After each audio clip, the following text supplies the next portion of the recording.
Hi. Welcome to Watch Mojo, and today we're looking at League references and Easter eggs in Arcane. We'll be covering both Seasons 1 and 2, so this is your spoiler alert.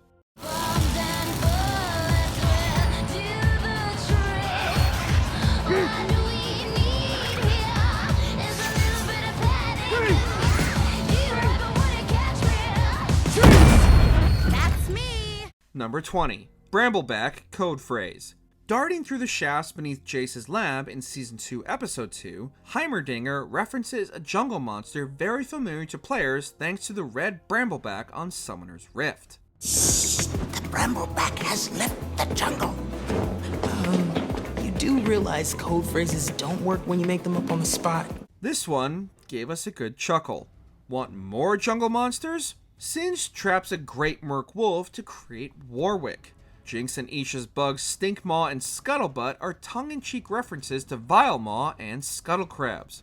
The devilish. The wretched. Stinkmaw! And in the other gray corner, the challenger. A rising star with hideous mandibles and a face that would make a bro mother squirm. The creepy. The dastardly. Scuttlebutt! Oh, and did you notice that the Kiramans hunt raptors? You can see this in a family portrait in Season 1, and a mounted raptor head in Season 2. Number 19. Janna. While most of Arcane's protagonists are League champions, that still means that only about a dozen of the game's 169 playable characters appear on screen, at least in the flesh. However, there are plenty of references to them. The wind spirit Janna, aka Zaun's guardian, can be spotted in a mural in Season 2, Episode 2, as destitute Zaunites pray for aid. We see another depiction of Janna in the next episode when Jinx lures Vi and Caitlyn into a subterranean chamber. Jinx even references Janna's elemental powers. Don't you remember the old Janna bedtime stories Vander used to tell us?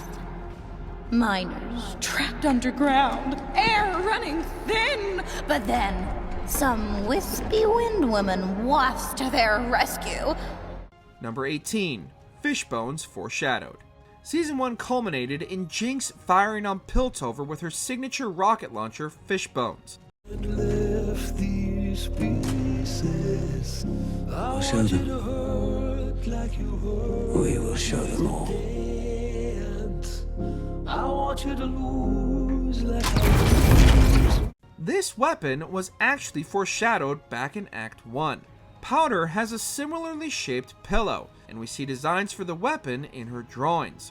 At the time, only League fans would have recognized these. Seems like she's been dreaming about Fishbones for quite a while. On Powder's wooden box is another Easter egg, wings that might reference Jinx's Star Guardian skin. I can help them. Number 17. Clager's Goggles. Couldn't we have at least just walked there? Obviously, no one missed Clager's goggles. They're right there on his head, but what only League fans would have noticed is that these are part of Vi's League character design. We see them again in Jinx's hideout, where dolls of Clager and Milo keep her company. Savika will clean it up. Savika's a regular Johnny on the spot.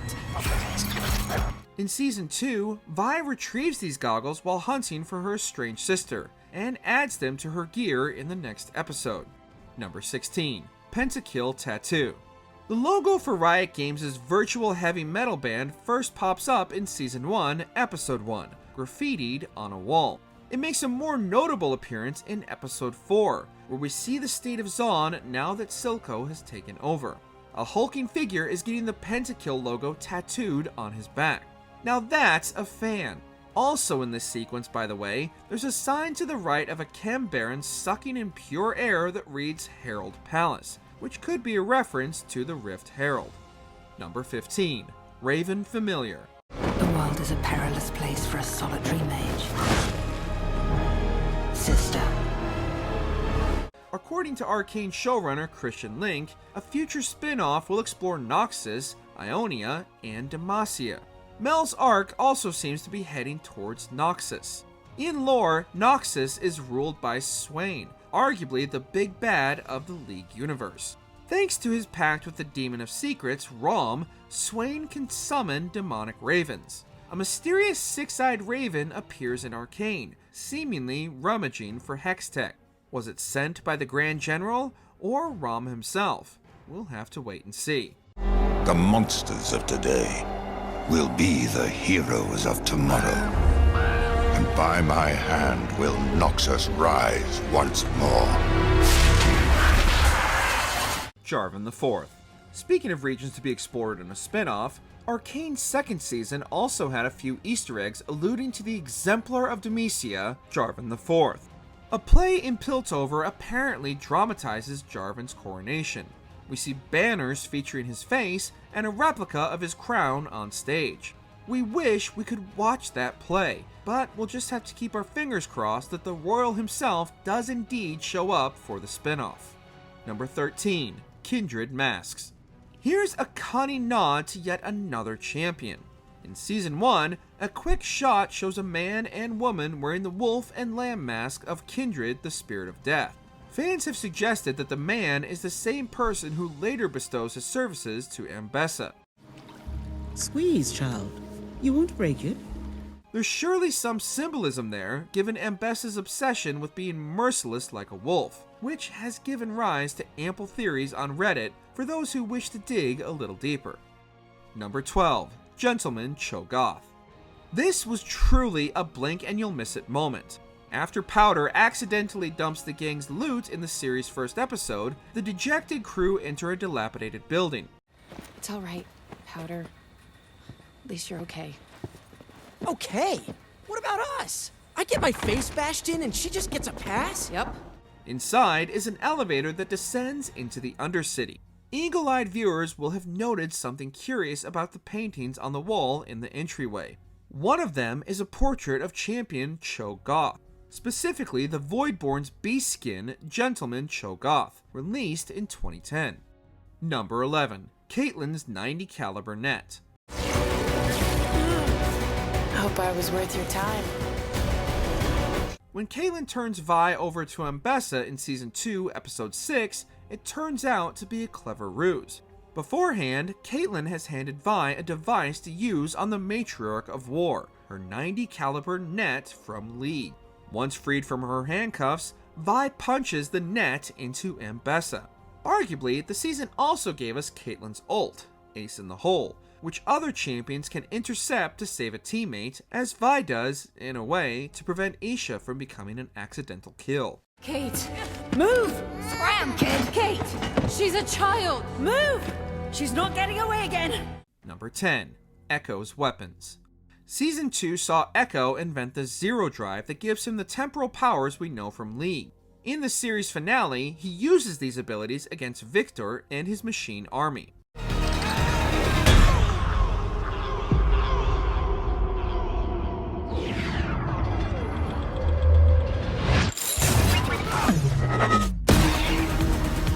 This power was foreshadowed in his Season 1 fight with Jinx, where his mind flashes back to their play fights as kids, allowing him to anticipate her reactions. The series finale also had him finally getting his signature melee weapon, which turns out to be the hand of a clock tower. Pretty fitting.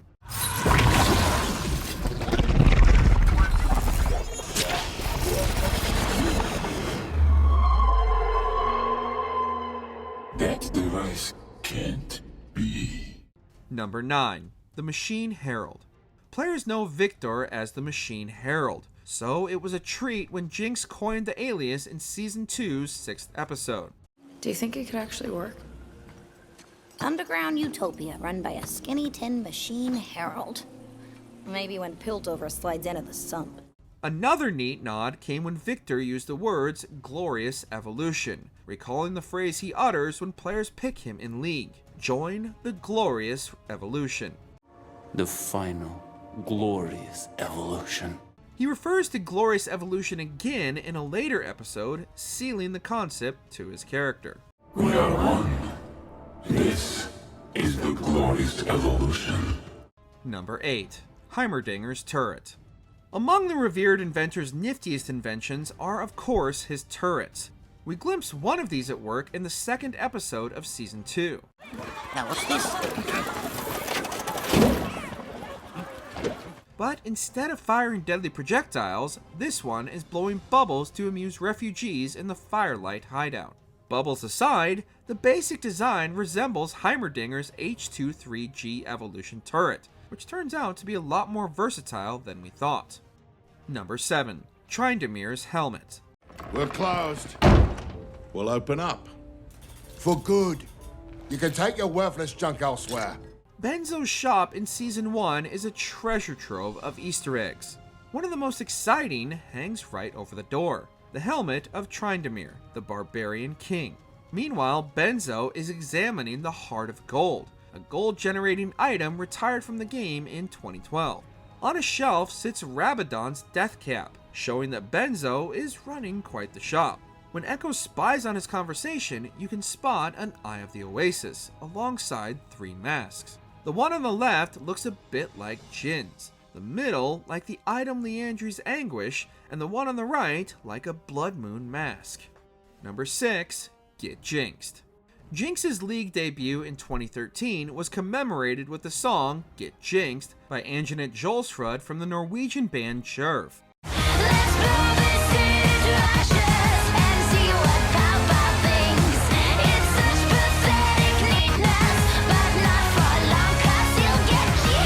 The awesome animation for the music video was done by none other than Fortiche, the same studio that produced Arcane. In Season 1, Jinx is bopping along to just that song in her hideout.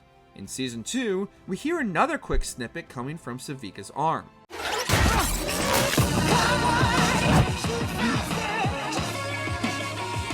Savika may not be impressed, but Jinx is definitely a fan. Jerv has a song on the second season soundtrack, by the way, Rebel Heart.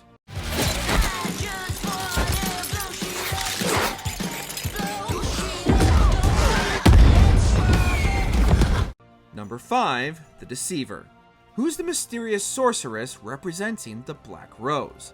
While it isn't explicitly revealed in the show, we can make a pretty good guess. In lore, the matron of the Black Rose is the champion LeBlanc, whose distinct eye makeup we seem to glimpse in Arcane Season 2, Episode 5. The thorny chains the shadowy figure throws out resemble red versions of LeBlanc's ethereal chains. A further connection is LeBlanc's nickname, the Deceiver. I see your face, Deceiver. Sligo. Number 4. Warwick's Blood Hunt. There were already signs in Season 1 connecting Vander and the uncaged Wrath of Zaun. The champion was once a human who put down his blade to live a better life. After Singed experiments, he only remembers blood and a little girl screaming. Season 2 confirmed the connection. This makes sense of Warwick's in-game dialogue to Jinx. You were there, and let me forget. The show dramatized some of the jungler's abilities, including his W, Blood Hunt. We might also be seeing his ult, Infinite Duress, when he tears into Rictus. Number 3. Singed's backstory. We have our answer now, don't we? Dr. Revik.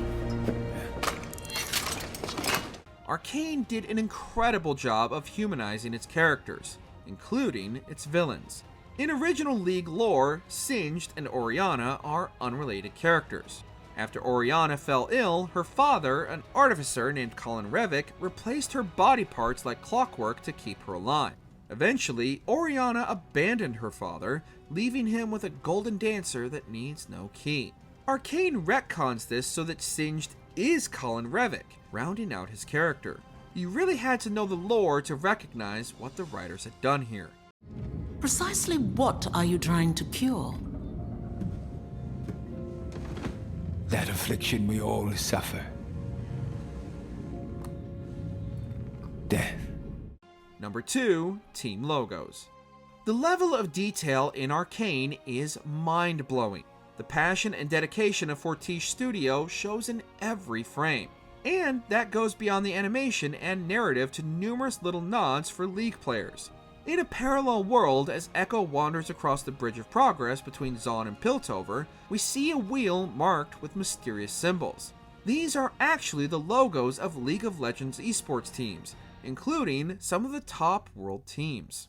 Go spin the wheel and see where it lands. Before we continue, be sure to subscribe to our channel and ring the bell to get notified about our latest videos. You have the option to be notified for occasional videos or all of them. If you're on your phone, make sure to go into your settings and switch on notifications.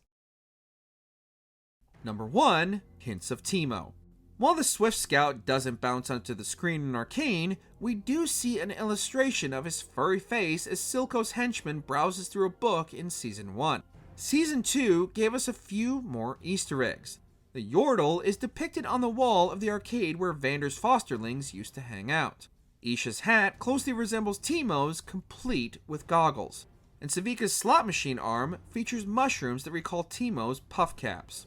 Which of these did you catch? Did you notice any we missed? Tell us in the comments. Did you enjoy this video? Check out these other clips from WatchMojo, and be sure to subscribe and ring the bell to be notified about our latest videos.